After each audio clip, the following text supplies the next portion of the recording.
Hey YouTube friends, Johnny, your PEI EV guy, back with you for another vlog.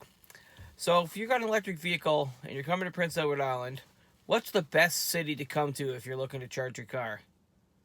Hint, it's not Charlottetown. If you look on PlugShare, it's Summerside. Summerside has something like 10 public chargers available. Most of them are free, I believe. So I took a beautiful Friday that I have off. I'm here in Summerside, Prince Edward Island, and I'm gonna review some of these chargers, and we're gonna see what the deal is. All right, let's go check it out. And the first one is at the Quality Inn on Water Street. The chargers are just behind me in this building, and we're gonna go take a peek. So you can see here there is 1, 2, 3 Sun Country level 2 chargers here. 2 of the spots are iced with other cars in the way, and as you can see, the chargers are actually iced physically. If you wanted access to these chargers, there's about a 3 or 4 foot snowbank in the way. Extremely difficult to access these chargers. It's not cool of Quality Inn to have these. They should be accessible at all times, right? All right, let's go find another one. Stop number 2 in Summerside, Prince Edward Island is at Holland College on Water Street. I've been here before with one of my friends with his Nissan Leaf to check out this charger, and I was actually fully expecting this one to be iced with another car as well. But, pleasant surprise, both spots were open. Not only were they open, they've shoveled and salted the access to both of the chargers, and I guess because the college is right there, so it's, they make it part of their routine with winter maintenance. And as you can see if I can get a little camera here, there is a reserved for electric vehicle parking sign up there too, which is pretty cool. That's very nice of them to do that. Keeps these spots open for us. So I plugged in Darth Vader. Let's see what kind of a charge I'm getting on this level 2. I've got it plugged in at on this level 2 charger. I'm only getting 26 kilometers per hour. That's low for a level 2. Still says I'm drawing 32 amps. That's really interesting. I should be getting around 50 kilometers an hour, same as I would at home. Okay, so I just made a short walk from Darth Vader at Holland College. Came over to the Harborfront Theater, which is essentially right next door to the college. There's the charger right there. And you can see it's kind of in a decent spot. It's been kind of shoveled, kind of out of the way from the theater, but it's kind of in the way of the traffic. There's traffic along here, so I don't know if that's an ideal spot. I just wanted to mention though, this is what Charlottetown does not have, is that these 2 chargers, both the one at Holland College and here, are kind of accessible in the urban city area.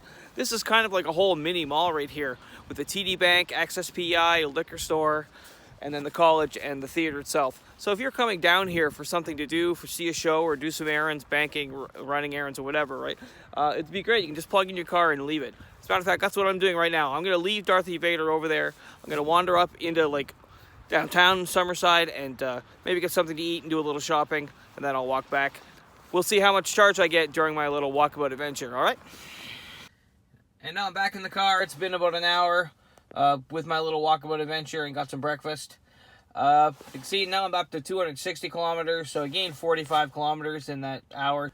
And when I checked my app while I was having breakfast, it said I was charging it like 45 kilometers an hour, which is pretty standard for level 2.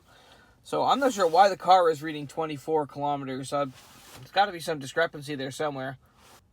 Either way, it doesn't matter. I got some free electricity. Got a good chunk to get me home. And now we'll go check out a couple other chargers in the Summerside area. Okay, next stop is Evermore Brewing in Summerside. As you can see, the charger's right there, right by these. I guess these are employee vehicles right there, and in the garbage area, the area they use for the trash and stuff. Not very convenient. I suppose if you really needed a charge and maybe you wanted to buy some beer, you could ask the employees to move one of their vehicles. But given that the Harborfront and Holland College are just the other side, just a second away here, this is not a very desirable option. So let's keep exploring and see what else we can find in Summerside. Now I'm at Summerside City Hall, and here we have 2 more Sun Country level 2 chargers, and they are well signed for EV parking spots, which is great. One problem though, there's a minor problem.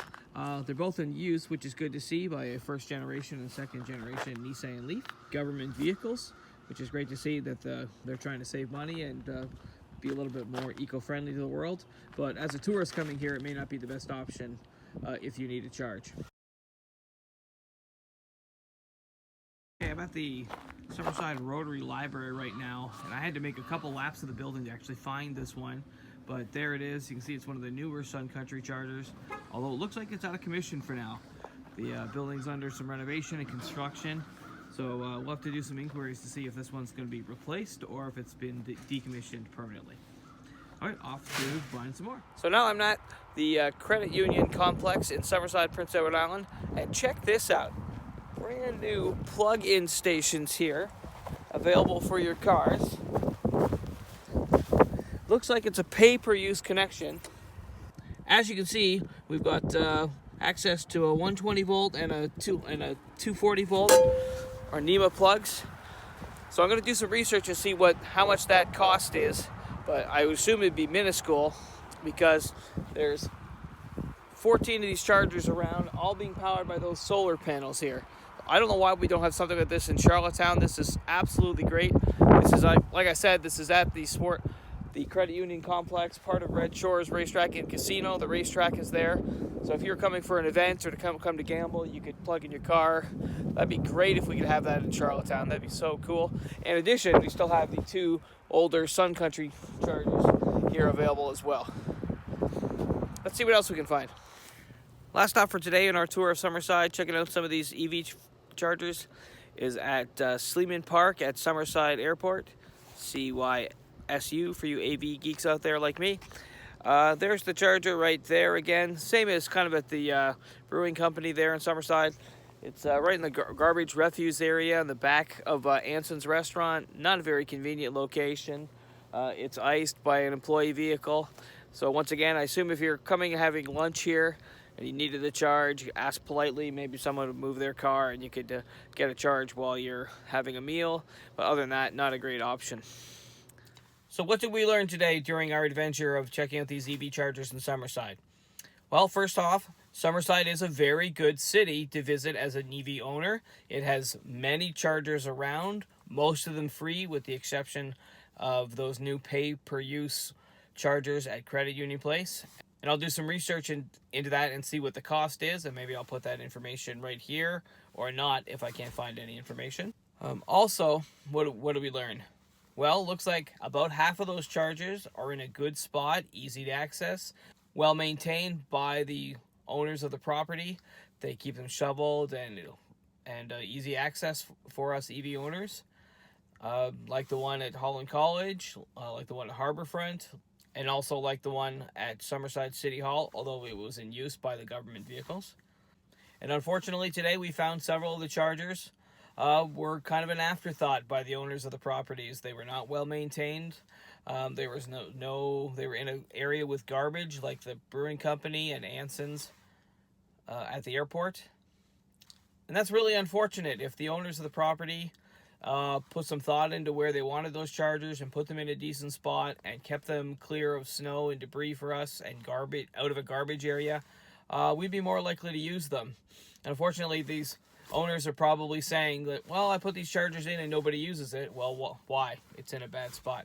So that's something we as an EV community need to do, is to work with the owners of these properties and the maintainers of these charging stations, and let's get them in better spots and keep them accessible for everybody. So that's it for me. I'm going to head back home. I want to thank you all again for watching and doing the stuff with the liking and subscribing. I do appreciate every single one of you. And until next time, I will see you.